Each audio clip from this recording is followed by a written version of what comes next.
Welcome back to the Restoring Darkness podcast. This is going to be a solo one. I don't even know if I'm going to put this one out because it feels so crazy, but it's actually, I think I'll unpack it for you guys and see what you think. First of all, Nailed, that was the creator and presenter of this show for a long time, has taken on a new partner. And we were trying to record an episode of this show, and for whatever reason, the gremlins of the internet came in and stopped that from happening. And it wasn't until the president of Nailed finally inked the deal that we were able to use the studio again. Now, apparently, my producer has a technical explanation. Something wasn't updated. This wasn't working. Da da da da da. But I've often found that when doing these types of things, that there's a spiritual element. And you go, Michael Colligan's going woo woo woo. Yeah, I'm going to go woo woo woo for you right now. Okay. So, in my opinion, the spirit world is undeniably real. Okay? Many of us completely deny the existence of the spirit world. But I've never done that in my life, and I never will. But what I've found over time is it's often helpful to think technically about things that you think are spiritual. Put them to some kind of test. Test them against some belief system, ancient belief system. And see if you start to see some trends emerging. And so I did that, and I did that with the issue of light pollution, because I believe myself and my partners on the Restoring Darkness podcast, that's the producers, Nailed, Mark Baker, and other entities that help us out, have actually conjured something from the deep. That as we speak on this topic, people are going to become upset. It's going to anger people. And when we see that kind of resistance, we have to step back and say, hey, is there something spiritual going on here? And so what I often do is I take a look at an issue that I know a lot about, that I understand technically. So let's say light pollution. So light pollution is a technically solvable issue. Like if you look at it and you say, well, we want to reduce electricity consumption to save climate change or carbon emissions or whatever. And we know that light pollution causes all these kinds of problems for people. Like it's obvious now. We don't need to have 20 double-blind surveys or whatever. We know that light pollution is pollution and hurts animals, wildlife, and humans. And while I don't believe that we know exactly what to do, we can start going in the right direction right now. Why aren't we doing this? Why isn't the industry doing this? It's a really good question. And so whenever I encounter those scenarios that are extremely bizarre, and then all of a sudden my virtual studio doesn't work when I'm trying to record the show on the date of a big podcast and whatever, he may say, Colligan's gone woo-woo. Fine, but I believe that there are spiritual forces in the world. And what I normally do to figure these things out is I look at the issue from a scope-based perspective, and I start to see if I can apply any of the 7 deadly sins to what's happening or what happened. And if I'm able to apply multiple of the 7 deadly sins to the situation, there probably is a spiritual element to the whole thing. So let's do it for light pollution. Light pollution is not a new issue. It goes back a long time. I think the IDA was formed in the early 90s, maybe late 80s, something like that, the International Dark Sky Association, to address this. And it was formed by astronomers. But LED light pollution has really taken the light pollution issue to another level. Okay? How did we get here? Well, the first thing to acknowledge with LED light pollution is this. Because of Javon's paradox, so to translate that, what that means is LED light fixtures are way cheaper than other high brightness outdoor LED light fixtures. And they can produce way more light for way less energy. So that means less electrical infrastructure, less wires, thinner wires, cheaper wires, lighter fixtures, lighter poles. Everything's cheap, cheap, cheap, cheap, cheap.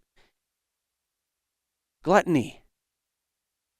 Yeah, everybody thinks of gluttony in terms of eating too much food makes you fat. But we're binging on electric light at night. People are going absolutely crazy with the amount of light they're putting on their properties. And this is gluttony. Just because you can have that much light doesn't mean you should, doesn't mean you're safer, doesn't mean you're smarter. It actually means that you're obnoxious and rude, and that you're trespassing with your light around all over the place. It's actually the opposite. That's because it's gluttony that's causing us to do this. It's a sin. Second thing, greed. Greed. Greed caused us to come up with all kinds of schemes to accelerate LED adoption. And what do you think the reason was for this? You think the reason was to save the environment? Yeah, we're going to have plants growing out of it. Remember the imagery, guys? If you're in the lighting industry for the last 10 years, you'll remember the stupid crap like light bulbs with flowers growing inside them and stuff. You're going to save the world with LED lights. Climate change. Yeah. Greed drove that. And what we did as an industry is we figured out ways to charge the ratepayers of electricity for our products and services. That's right. Billions and billions of rebates paid for by increasing electricity costs. Greed. What of pride? Well, a lot of people don't like the word pride. I actually think it's a bad description. I prefer hubris with arrogance to be accurate in describing what the pride of the 7 deadly sins means. It's hubris mixed with arrogance. And what's happened and what I'm seeing now is this arrogance blinding an industry against the obvious damage that all this stuff is doing to the environment, to people's health, to glare bombs all over the place, dead moths. Like it's just like it's like a dead birds. This is disgusting. And the only reason we're not saying this is a big problem as an industry is because we're arrogant and filled with hubris. It's a sin. Wrath. Recently on a show of Restoring Darkness a couple weeks ago, interviewed a scientist, doctor. Seemed like a good guy to me. I'd listen to him. I did listen to him. I spoke to him for over an hour. He spoke most of the time. I listened. And I found out when he came out with some information that the industry didn't like. They tried to intimidate him. They tried to silence him. They tried to humiliate him. And whether or not he was specifically 100% right in the 2024, in 2016, he was sounding a serious alarm, which ended up that should have been heeded by the lighting industry. People should have listened to him. He was working for the American Medical Association at the time. It wasn't like he was a voice crying in the wilderness. He had a lot of institutional backing. He had the, whatever you call it, peer-reviewed studies, the gold class. No, that's not good enough. Wrath. They attacked him. And why are we not moving forward now when we finally acknowledged it? Yep. Light pollution is a problem. Gosh. Well, there's not really much we can do with it, about it, though. Sloth. Sloth. What do you mean there's nothing we can do about it? We put it all up. What do you mean? You're not sure what to do. We don't know what to say. This is crazy. And you know what the problem is?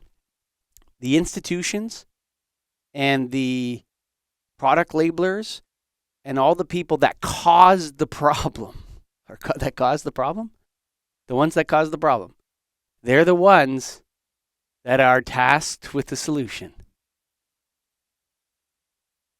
Man, how do we get here? You only get here when you sin. That's how this can get that bad. And so from my perspective, light pollution The problem with the industry is 5 of the 7 deadly sins have caused this problem and are involved with this problem. And when I get over 4, this is how I look at issues. Is this a spiritual issue? Is this an educational issue? Is this a technical issue? I look at it spiritually, technically. Is there actually sinning going on in this situation? And there is. So go to restoringdarkness.com, check it out. We got some big announcements coming out soon, really soon, from Restoring Darkness. But yeah, I hope you enjoyed my little spiritual interpretation of light pollution. Thank you for listening.